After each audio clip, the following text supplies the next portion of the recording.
Pasca masyarakat Toba Peduli Pemilu telah menyampaikan pengaduannya kepada Bawaslu Kabupaten Toba tentang dugaan money politik yang dilakukan oleh penyelenggara pemilu baru-baru ini. Menyikapi hal tersebut, Ketua Bawaslu Toba Sahat Sibarani memberikan keterangannya kepada awak media di kantor Bawaslu Toba di Jalan di Panjaitan Kecamatan Balige pada hari ini. Sahat menyampaikan bahwa pengaduan yang disampaikan oleh masyarakat Toba Peduli Pemilu telah sesuai dengan mekanisme yang berlaku namun belum memenuhi persyaratan material dan formil sesuai dengan Peraturan Bawaslu No. 7 Tahun 2022. Sesuai dengan pasal 8 ayat 1 sampai dengan 4 yang menyatakan pada ayat 1 laporan disampaikan oleh pelapor pada setiap tahapan penyelenggaraan pemilu yang berhak melaporkan adalah WNI yang mempunyai hak pilih, peserta pemilu ataupun pemantau pemilu. Untuk ayat 3 bahwa laporan pemilu disampaikan paling lama 7 hari sejak diketahuinya terjadinya dugaan pelanggaran pemilu yang dapat diproses.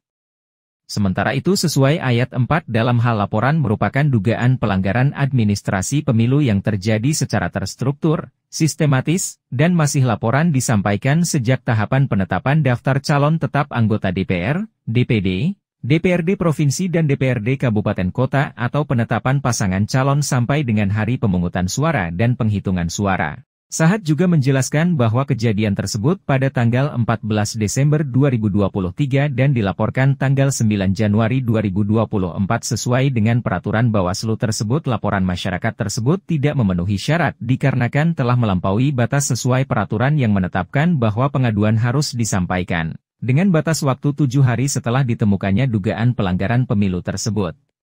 Sahat juga menyampaikan bahwa hal pengaduan masyarakat tersebut akan menjadi temuan bagi Bawaslu Toba yang akan melakukan beberapa klarifikasi kepada penyelenggara pemilu hingga ke kecamatan. Terkait dugaan pelanggaran pemilu, masyarakat juga dapat melaporkannya secara langsung kepada Dewan Kehormatan Penyelenggara Pemilu, DKPP.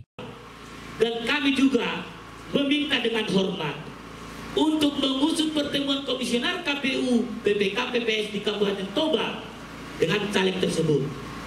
Yang kedua, usut dugaan politik uang di komisioner KPU, PPK. Bapak, selamat pagi. Selamat pagi.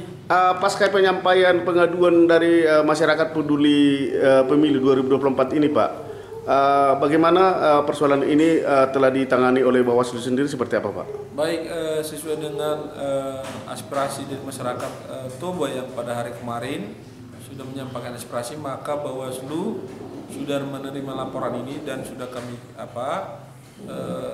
registrasi sudah kami buat formulirnya, dan sejauh ini setelah sesuai dengan undang-undang pemilu dan perbawaslu nomor 7 tahun 2017 itu kejadiannya 14 Desember dan mereka itu melaporkan tanggal 9 Januari, artinya perbawaslu 7 laporan mereka tidak memenuhi syarat karena 7 hari setelah kejadian dan diketahui harusnya di situ boleh dilakukan semacam kajian yang lain. Tapi sesuai dengan Perbawaslu 5, Bawaslu Toba membuat ini menjadi temuan. Temuan itu artinya setelah ada informasi dan pengaduan dari masyarakat, ini menjadi temuan. Kami sudah melakukan beberapa klarifikasi ke kecamatan-kecamatan sesuai dengan yang sudah diberi kronologis dan laporannya.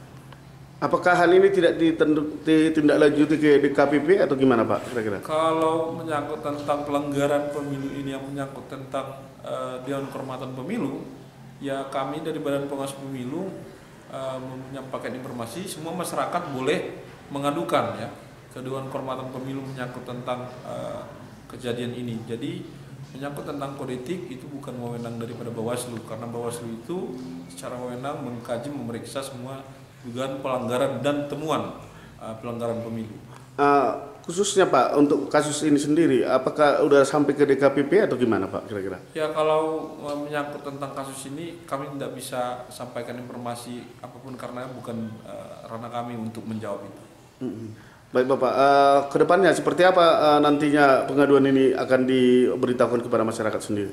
Ya, nanti kami Bawaslu sendiri akan terus melakukan klarifikasi ke beberapa kecamatan-kecamatan sesuai dengan yang ada di kronologi kejadian, sehingga nanti kami bisa menyimpulkan dan mengambil keputusan ini pelanggaran apa.